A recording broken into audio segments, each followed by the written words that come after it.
Farooq Abdullah, the president of J&K National Conference, just dropped yet another bombshell on the India bloc. They are going solo for the 2024 Lok Sabha elections. Yep, you heard that right. Just when you thought Mamata Banerjee's TMC and Kejriwal's AAP, Nitish Kumar and Ashok Chavan stole the spotlight by going their own way. ये जहाँ तक seat sharing का सवाल है, मैं एक चीज आपको क्लियर करना चाहता हूँ। नेशनल कॉन्फ्रेंस अपने बलबूते पे लड़ेगी, इसमें कोई दो राय नहीं है। But hold up, senior Congress leader Jairam Ramesh is in La La Land, living in a bubble of delusion. Despite Farooq's dramatic exit on top of the rest of the crew jumping ship, here is Ramesh saying National Conference is still with us, everything's fine, we are united. ये बातचीत चल रही है, अलग अलग पार्टियों की अलग अलग मजबूरियां होती हैं, पर मुझे पूरा विश्वास है क्योंकि नेशनल कॉन्फ्रेंस, पीडीपी सभी इंडिया गठबंधन के हिस्से रहे हैं और हिस्से जरूर रहेंगे। Someone get this guy a reality check. But Ramesh seems to be unaware that Farooq Abdullah has hinted at joining the BJP-led NDA too. Mamata is doing her own thing because apparently she felt left out in the India alliance with the left front trying to take control.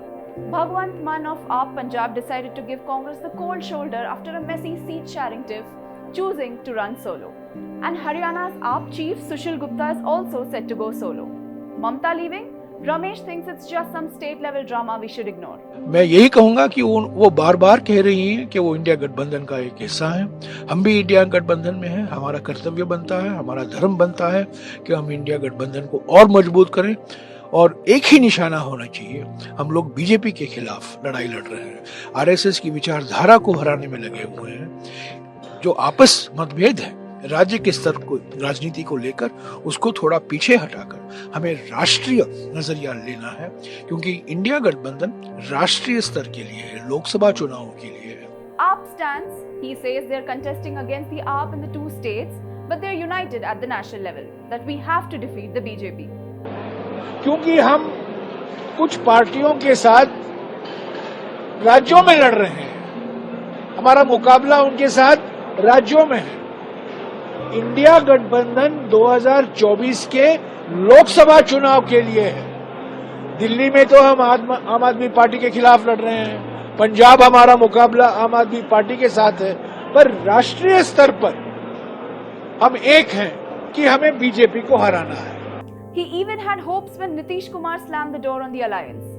Both Mallikarjun Kharge and Nitish Kumar have been busy, but there will be a time when खड़गे जी ने प्रयास किया है बिहार के मुख्यमंत्री से बात करने के लिए, प्रयास किया है, ईमानदारी से प्रयास किया।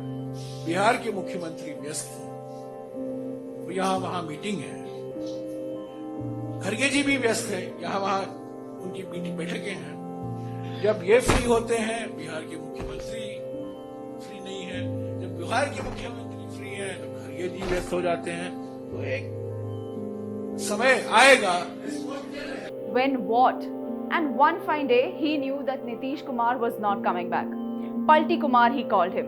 हो सकता है पलटी और भी हो, क्या कह सकते हैं बिहार की राजनीति में जब पलटी कुमार शासन कर रहे हैं, किस तरफ पलटी करेंगे किसको मालूम है। Nitish Kumar, who was instrumental in bringing these forces together, bid adieu, labeling the alliance as a non-event. According to Jairam Ramesh, India is still standing strong and the seat-sharing talks are on. Somebody please break it to him gently. Things are falling apart and the grand alliance he's dreaming of seems more like fantasy these days. This is despite Mamata's "see you later," AAP ghosting them and Nitish Kumar's "I'm out." The idea behind the India alliance was to present a united front against the BJP in the upcoming elections. However, it seems that each member is now testing their own electoral formula. But Jairam Ramesh is holding on to his optimism as if that is the only straw holding the grand opposition together. It is as if he believes that his sheer positive vibes can magically glue the fractured pieces back together.